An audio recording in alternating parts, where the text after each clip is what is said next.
พร้อมเดียวกันนั้นท่านนายกรัฐมนตรีก็ได้ชี้นำเวียกงานอยู่ตาแสงหลวงขอนเมืองหลวงน้ำท้าเอาใจใส่ในการยกระดับความรู้ความสามารถให้แก่บุคลากรขั้นตาแสงและขั้นบ้านเพื่อให้กลายเป็นท้องถิ่นที่มีความมั่นคงประชาชนมีชีวิตการเป็นอยู่ที่นับมือนับดีขึ้นภายหลังสำเร็จการเคลื่อนไหวชี้นำเรียกงานเศรษฐกิจยุเขตเศรษฐกิจบ่อตินแดนงามมาในวันที่ 17 สิงหาคม 2026 ฐานสอนไซสิพันดลนายกรัฐมนตรีได้เคลื่อนไหวเยี่ยมยามและชี้นำเรียกงานอยู่ตาแสงหลวงโคนเมืองและแขวงหลวงน้ำทามีทานเลขาพักแขวงประธานคณะกรรมการปกครองแขวงพร้อมคณะนำของแขวงเมืองหลวงน้ำทาและประชาชนท้องถิ่นดังกล่าวให้การต้อนรับ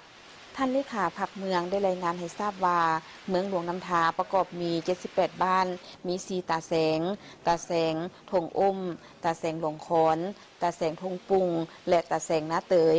ในนั้นตาแสงหลวงคอนเป็นตาแสงหนึ่งที่ขึ้นกับองค์การปกครองเมืองได้รับการประกาศสั่งตั้งในวันที่25 ธันวาคม 2025ซึ่งตั้งอยู่ทิศใต้ของเมืองหลวงน้ำทาห่างจากห้องบาการเมือง 4.5 กิโลเมตรมีเนื้อที่ทั้งหมด 54,000 กว่าเฮกตาร์เนื้อที่ผู้ดอยกวม 44.44 ส่วนห้อย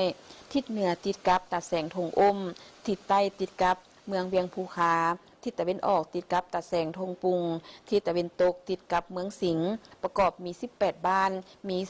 4,300 กว่าครอบครัว 3,600 กว่าหลังคาพลเมือง 19,000 กว่าคนหญิง 9,500 กว่าคน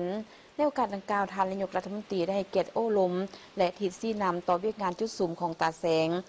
บางด้านเป็นต้นเพิ่มทวีการศึกษาอบรมการเมืองแนวคิดของพนักงานรัฐกรและประชาชนบรรดาเผ่า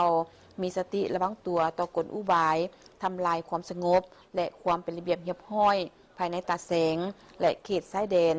สืบต่อจะตั้งปฏิบัติวาระแห่งชาติว่าด้วยการพัฒนาชนบทและแก้ไขความทุกข์ยากติดพันกับการพัฒนาที่ยืนยงและสีเขียวส่งเสริมการปลูกฝังเลี้ยงสัตว์เป็นสินค้า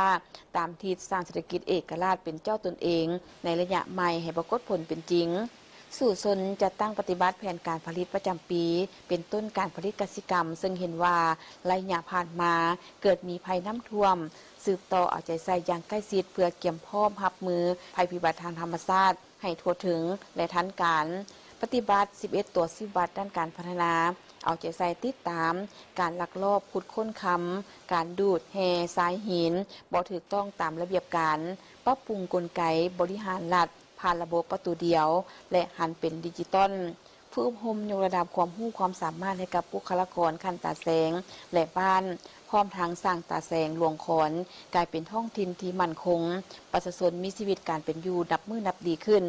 โอกาสนี้ท่านนายกรัฐมนตรีพร้อมด้วยคณะก็ได้ลงติดตามสภาพผลกระทบภัยพิบัติอยู่เขตบ้านทุ่งดีและบ้านน้ำดีที่ได้รับผลกระทบจากภัยพิบัติน้ำท่วมซึ่งในนี้โครงการตาดน้ำดีก็ได้รับผลเสียหายหลายสมควรจากภัยธรรมชาติซึ่งในตอนเช้าของวันที่ 11 สิงหาคม 2026 ที่ผ่านมาได้เกิดเหตุมีน้ำปลาไหลสุท่วมตาดน้ำดีเป็นครั้งที่2โดยอยู่ในและญาติตายกำลังสืบต่อปรับปรุงก่อสร้างและบูรณะคืนจากภัยพิบัติข้างก่อนซึ่งโครงการอยู่ในระยะก่อสร้างห้านอาหารและเงินครัวได้เพียง70ส่วนห้อยเหตุการณ์ที่เกิดขึ้นได้ส่งผลกระทบและส่งผลเสียหายเป็นต้นแมนอาคารห้านอาหารหน้าตาดโครงสร้างกิจกรรมเด็กลานจอดรถลานแสดงพันไม้กสิกรรมห้องน้ำกันไฟไฟฟ้าเครื่องมือก่อสร้างวัสดุก่อสร้างโต๊ะตั้งและพาหนะรถใหญ่3 คันนอกนี้พ่อแม่ประชาชนภายในบ้านได้รับผลเสียหายเป็นต้นแมนได้มีน้ำไหลสุเอาเฮือนของประชาชนเสียหายจำนวน6 หลังผลปลูกเนื้อทีนา